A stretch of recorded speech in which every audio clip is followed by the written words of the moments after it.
conocerme a mí mismo, solo he utilizado una técnica, la sospecha. Así se reía de sí mismo Carlos Monsiváis, quien el pasado 4 de mayo hubiera cumplido 80 años.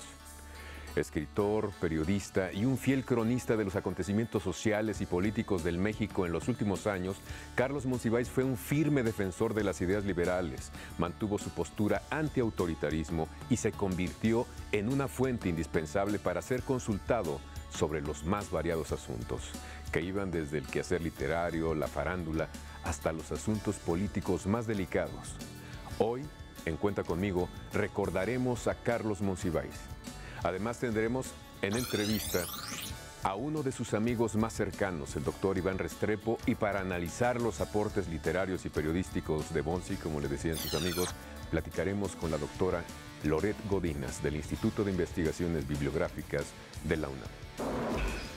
Carlos Monsiváis fue un periodista, escritor intelectual que se hizo a sí mismo en el estudio, la calle y el quehacer en medios impresos. Él no tuvo biblioteca familiar para explorar en su infancia, tampoco viajes que ilustraran su mundo. Creció acompañado de sus tradiciones religiosas que le acercaron a los libros y a la música. Poco a poco esa imaginación curiosa creció y lo llevó a sumarse a fraternidades con posturas políticas que defendió con firmeza, amar al cine, a sus ídolos y encabezar innumerables causas sociales que abrazó como a sus numerosos gatos que le acompañaron muchos años. Carlos Pascual Monsiváis Aceves nació el 4 de mayo de 1938. Vivió sus primeros años en la Merced, luego lo hizo en la calle San Simón de la colonia Portales. Los ideales y aficiones le vendrían por experiencia. Fue discriminado por pertenecer a una minoría religiosa, la Iglesia Metodista, mientras que las tradiciones protestantes le forjaron su gran oído musical y su amor a los libros. Fue actor, cinéfilo, ajedrecista, coleccionista de fotos y documentos, así como promotor del movimiento feminista, la despenalización del aborto, la educación pública y la lectura. Apoyó la lucha por la diversidad sexual, los derechos de los animales y luchó en contra de la tauromaquia. Escritor y cronista de primera línea de acontecimientos sociales como el movimiento estudiantil del 68, los ídolos populares El Santo, Cantinflas, la Doña María Félix, entre otros. Su sentido crítico y antisistema le hizo siempre favorecer las ideas progresistas. En los últimos años fue defensor activo de los mexicanos indocumentados en Estados Unidos.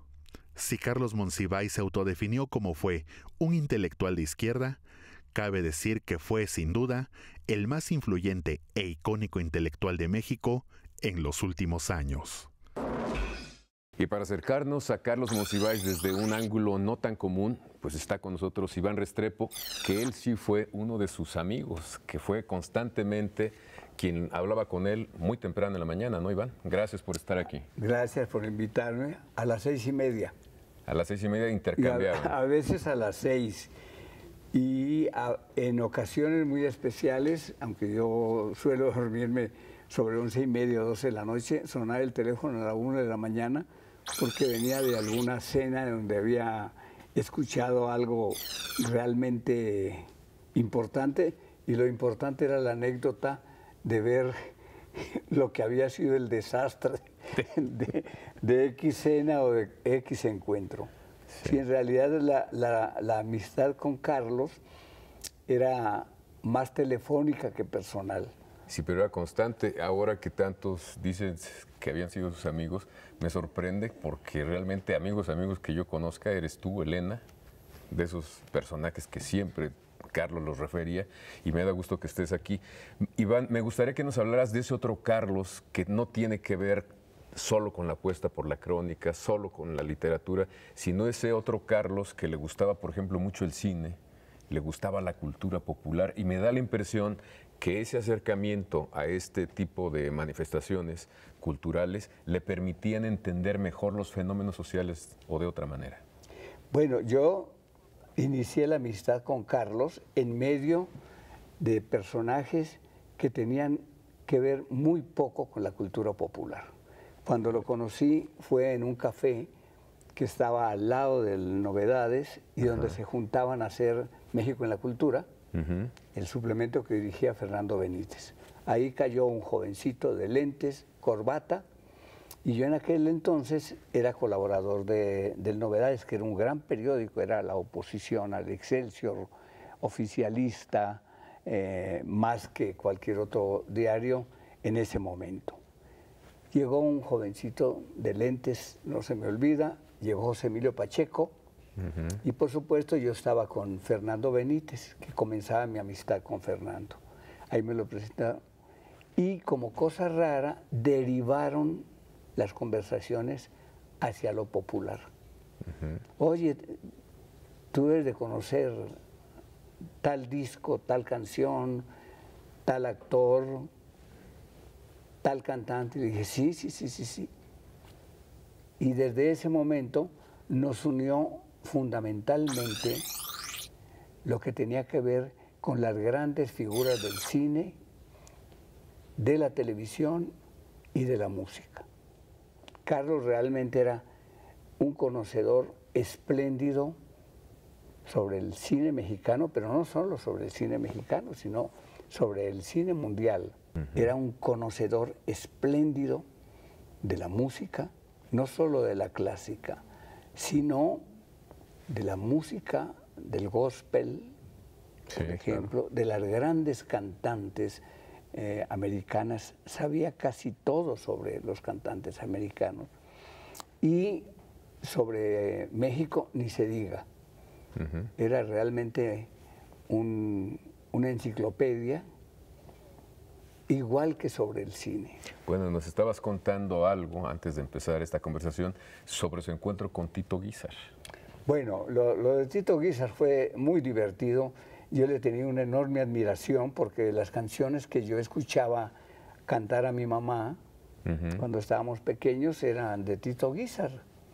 Y de las primeras películas que se exhibieron realmente a nivel latinoamericano y en la comunidad latina de Estados Unidos fue allá en el Rancho Grande. Ese fue la gran entrada de México.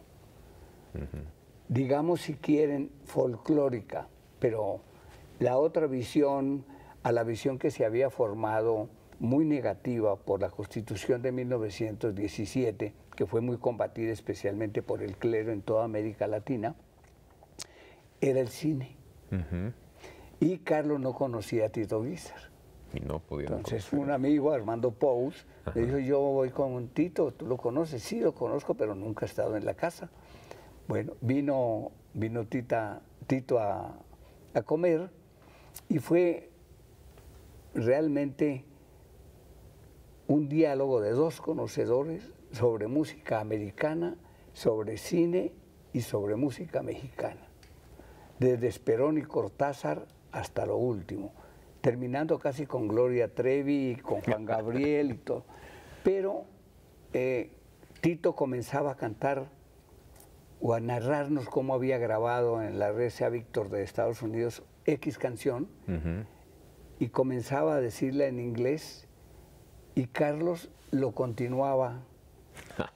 Decía, sigue así, y otro, se echaba otra estrofa. Entonces, en un momento determinado, Tito se me acercó muy sigiloso y me dijo, oye, este cuate que está sentado al lado mío, ¿en qué trío canta? Entonces, le dije, no, es Carlos Monsiváis, es el escritor, el cronista. Ah, el de los polivoces. Dice, ¿por qué me dices?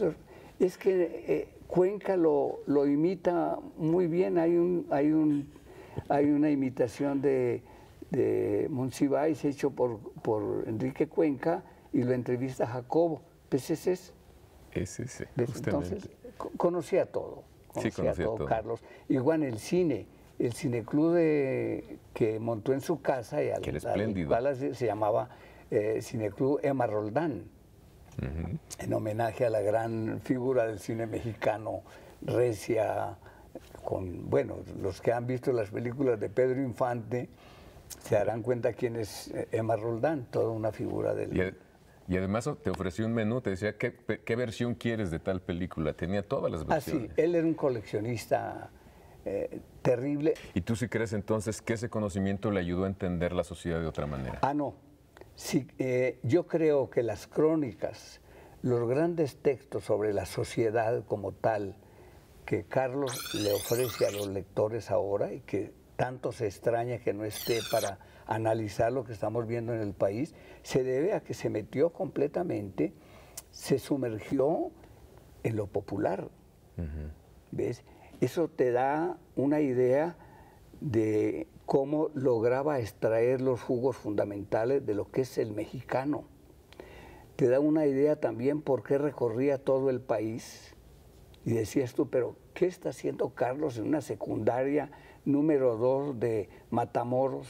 Exacto. Si los chamacos no van a entender lo que va a decir Carlos, pero él entendía lo que estaba pasando en Matamoros.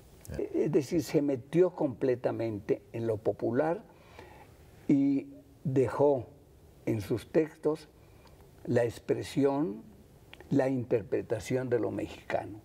Exacto. Eso es invaluable porque no lo ha tenido absolutamente ningún otro escritor mexicano.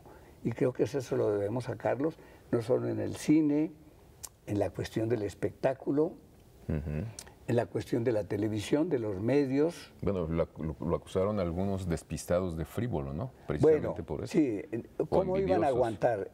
A ver, había una revista que se llamaba TV Notas o Telenovelas, que tiraba casi 1 millón de ejemplares cada semana. Era la Biblia casera porque ahí estaba toda la programación de la televisión en los canales que existían en ese momento. Y un día aparece Carlos con Lucía Méndez en la portada. ¿Cómo no se va a escandalizar el Club de Toby, que es el Colegio Nacional, al ver que un intelectual aparece en una revista que no es literaria? Bueno, pues esto hacía Carlos. Pero eso fue el pretexto, ¿no?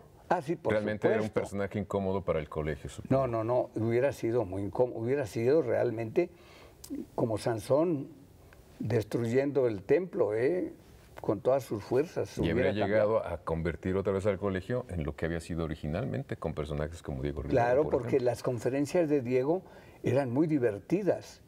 Las crónicas, bueno, un día en una de las conferencias dijo que había comido carne humana y dio toda una explicación sobre a qué sabía la carne humana y todo el mundo se quedaba atónito con lo que estaba diciendo. Bueno, esto se daba Carlos en todo, pero viene en el caso del cine como actor.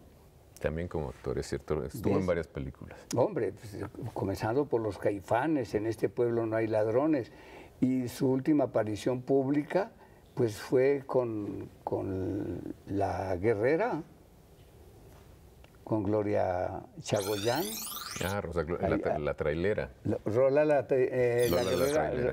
Trailera 2, o La Guerrera Invencible 2, donde él está al lado de un gran capo de la droga, en un momento determinado. La Guerrera Vengadora. La Guerrera Vengadora, y está Monsi brindando por ese bocato de Cardinale, refiriéndose a la Chagoyán. Exactamente.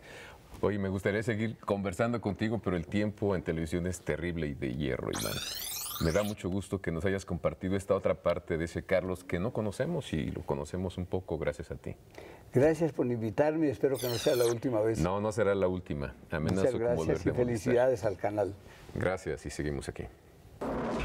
Autor de estupendas crónicas, Carlos Monsiváis también escribió libros donde hizo gala de su humor e ironía.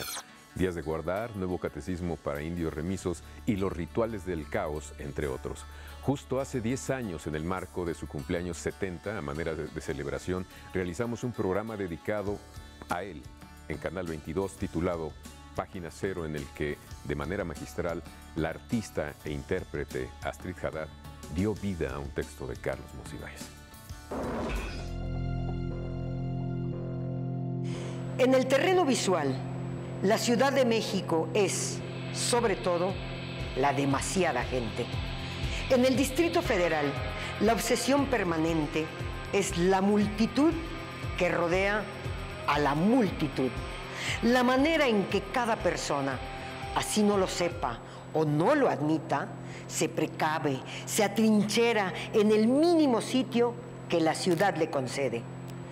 En la capital, Estas son algunas de las imágenes más frecuentes. Las multitudes en el metro, casi 6 millones al día, se comprimen para cederle espacio a la idea misma de espacio. Las multitudes en el estadio de Ciudad Universitaria hacen su examen de inscripción. La economía subterránea desborda las aceras y hace del tianguis la subsistencia de la calle. Y este es el resultado. México, ciudad apocalíptica. Lo peor ya ocurrió. Y lo peor es la población monstruosa cuyo crecimiento nada detiene. Y sin embargo, la ciudad funciona de modo que a la mayoría le parece inexplicable. Y cada quien extrae del caos las recompensas que en algo equilibran las sensaciones de la vida invisible. Pero Carlos, a pesar de que le gustaba el mundo, digamos, del espectáculo, aunque escribía crónica, que era un género no muy bien tratado por la literatura, tiene una gran construcción literaria. De esto nos habla un especialista, Lauret Godinas, del Instituto de Investigaciones Bibliográficas de la UNAM, con quien conversamos. Ay, Carlos Monsiváis, resulta muy interesante que un personaje como Carlos Monsiváis se podría definir como el personaje que desde el margen siempre intentó apuntar hacia el centro, que es una calificación que él aplicó a Salvador Novo, a quien dedicó varios estudios y antologías de textos. En primer lugar, porque era el chiquito de la generación Faro, ¿no?, de la literatura mexicana, la famosa generación de los años 50, puesto que él ya nace en el 38, conoce, digamos, a los personajes que en ella se mueven y que son activos, digamos, desde finales de los años 50, todos los 60, principios de los 70. ¿De qué personajes nos hablas? Rosario Castellanos, por ejemplo, José Emilio Pacheco, que es también de los chiquitos, digamos, de esa generación. Carlos dedicó toda su vida a intentar crear un género propio a partir de lo que él consideraba una parte de la esencia de la literatura mexicana, ¿no?, que es el género, digamos, que podríamos llamar, haciendo como atajos conceptuales y mentales, la crónica. Porque en realidad la crónica de Monsiváis es una crónica que no se puede limitar a ciertos parámetros, que crece, se desarrolla, va hacia atrás, como es el caso en el Nuevo Catecismo para Indios Remisos, es decir, digamos, se dedica a escribir lo que podríamos llamar fábulas, porque él mismo en sus cuentitos más metanarrativos, ¿no?, utiliza el término de fábula, pero también se ocupa de la crónica roja, y en su antología de la crónica en México, evidentemente, bueno, incluye todo tipo de crónicas con temáticas gráficas, muy variadas, claro, gráficas, etcétera, ¿no? Y por otro lado, creo que se puede definir muy bien a Carlos Monsiváis con un comentario que hizo sobre él Sergio Pitol, hablando de un día que era su gran amigo, su inseparable amigo, y que pues acaba de reunirse con él hace poco. Cuando cuenta de una vez en la que se vieron en la Avenida Juárez, en el Quicos, donde solían convivir, ¿no? Y entonces está contando en este fragmentito que está entre los testimonios que se antologaron en este libro fundamental. Creo que de libros de crítica es tal vez el gran libro de crítica que hay hasta ahora sobre la obra de Carlos Monsiváis. Este testimonio de Sergio creo que es muy revelador, ¿no? La narrativa escrita por mis contemporáneos, aún los más innovadores, resultaba más bien próxima a los cánones decimonónicos, al lado de aquel fino acero, ¿no? Lo llama fino acero. Acaba de enseñarle en ese momento Carlos un cuento, su primer texto que escribió, y dice: Monsiváis reunía en su cuento dos elementos que definirían más tarde su personalidad: un interés por la cultura popular, en ese caso el lenguaje de los barrios bravos, y una pasión por la forma, instancias que por lo general no suelen coincidir. ¿no? Carlos Monsiváis es en realidad como una unión de paradojas, un oxímoron vivo, con esa, digamos, ese intento suyo de poner en sinergia un interés por el México profundo, porque creo que si un escritor mexicano describió México y sobre todo la Ciudad de México, que está presente en toda su obra, y al mismo tiempo un interés profundo por esa vida de México en la cultura en todos sus aspectos, como por ejemplo el cine, como por ejemplo la historieta, que son elementos que se consideran marginales de la cultura. Bueno, la cultura ese popular, es Carlos Monsiváis, ¿no? Era, digamos, un lector multicultural de fenómenos sociales. Sí, sí, sí, y además no solo es la parte interesante, o sea, no solo hablaba de ellos, no solo era capaz de escribir sobre ellos, sobre historieta o sobre cine, sino que además era capaz de abstraer de esos géneros populares, juntándolo con un lenguaje accesible, ligero, pues diríamos en términos absolutos populachero, ¿no? Para recrear unas joyas, ¿no? Sacamos de lo que nos rodea, de la cultura que nos antecede, los elementos más agradables y lo transformamos en algo delicioso, que es la miel. Pero dice Petrarca, yo creo que hay todavía mejor, que es finalmente poder sacar de todas las influencias que tenemos, no solo el polen, todo, y hacer como el gusano de seda, que a partir de lo que no es forzosamente siempre bello y hermoso y que por lo tanto puede estar de ese lado de lo marginal, la crónica roja, digamos, que es, digamos, parte importante de los intereses de Carlos, ¿no? O sea, los Mil y un velorios es como el ejemplo vivo de ese interés, hacer de ello lo que hace el gusano de seda, es decir, una materia noble como es la seda. O sea, yo creo que se aplica a la perfección a la narrativa, la narrativa multiforme, polifacética y al mismo tiempo que haciendo una reducción, como lo son todas las etiquetas, cabe, digamos, en ese gran género que practicó abiertamente Carlos Monsiváis, que es la crónica, ¿no? Y que tan importante es la crónica para Carlos Monsiváis que de hecho acaba de publicar Villoro su famoso libro El género Monsiváis, porque está intentando decir, bueno, es que la crónica ejercida por Carlos Monsiváis es un género en sí, ¿no? Sí, era muy diferente a muchas cosas. Y empezó a definirlo muy bien Octavio Paz, ¿no? Decía, en la literatura mexicana hay poesía, novela, cuentos, y el género Carlos Monsiváis. Y el género Carlos Monsiváis, exacto. Y es un género bastante complicado que te acercan también al personaje. Un amigo de él, José Emilio Pacheco, decía que era Monsimarx, Monsimar, ¿no? Precisamente porque era como poliédrico y tenía la capacidad de fundir todo para ofrecernos a los lectores, digamos, visiones totalmente atípicas de fenómenos que uno ve de manera cotidiana. Y bueno, al respecto, solo me gustaría compartir con el público, claro. Un poco darles ganas también de leer. ¿Qué hace? Es el libro de no ficción. ¿Qué es el libro? ¿No? Claro. De Carlos Monsiváis.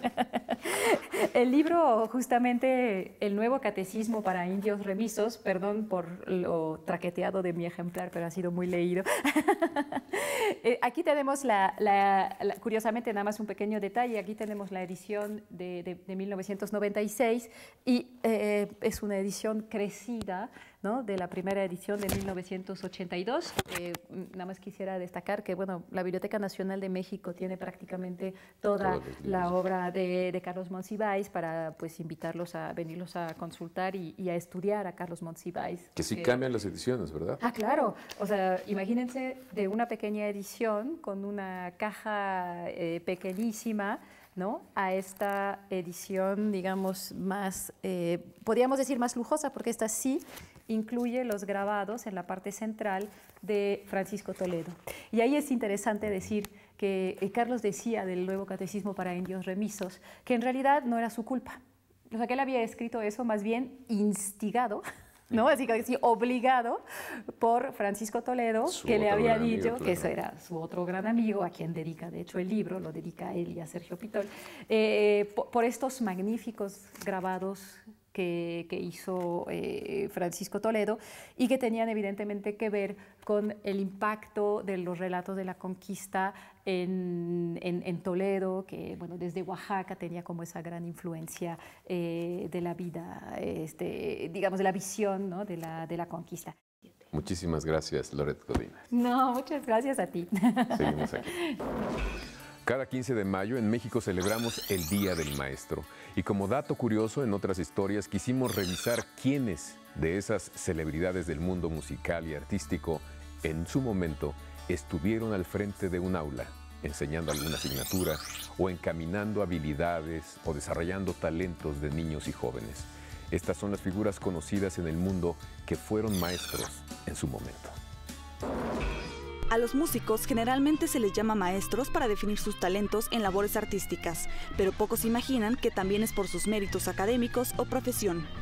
Un claro ejemplo es Gordon Sumner, conocido como Sting en la banda The Police, quien antes de convertirse en la gran estrella que es, fue maestro de inglés, música y soccer en el convento de St. Catherine en Londres. Otro cantante que aún es profesor durante el invierno y verano es Greg Graffin de Bad Religion. Él imparte clases de ciencias y paleontología en la Universidad de California en Los Ángeles. Greg además ama las ciencias, pues cuenta con 2 títulos en antropología y una maestría en geología por parte de la Universidad de Cornell en Nueva York. Incluso el más famoso de los maestros del rock, el señor Brian May, antes de ser el guitarrista de Queen, comenzó a dar clases de matemáticas en los barrios de Brixton en Londres. Esto demuestra la importancia de la educación que interesa hasta a los músicos más famosos del mundo. Y ahora Cuéntame es un ejercicio de lectura para dar voz e imagen a quienes nos siguen en Cuenta Conmigo. Les propondremos lecturas interesantes para que ustedes nos manden sus videos de 30 segundos, leyendo el texto y dando sus comentarios. Hoy retomamos una reflexión de Alvin Toffler que se refiere a la educación del futuro. Los analfabetos del siglo XXI no serán aquellos que no sepan leer y escribir, sino aquellos que no puedan aprender, desaprender y reaprender. Mándenos sus videos a @jarandaluna en Twitter y en @JavierArandaluna, página oficial en Facebook. Y así llegamos al final de Cuenta Conmigo y agradecemos su atención. Lo esperamos cada semana los jueves a las 8 de la noche y recuerden que para leer no se necesitan muchas cosas. Un libro a la mano, nuestra mente abierta y el ambiente que prefieran. Buenas noches.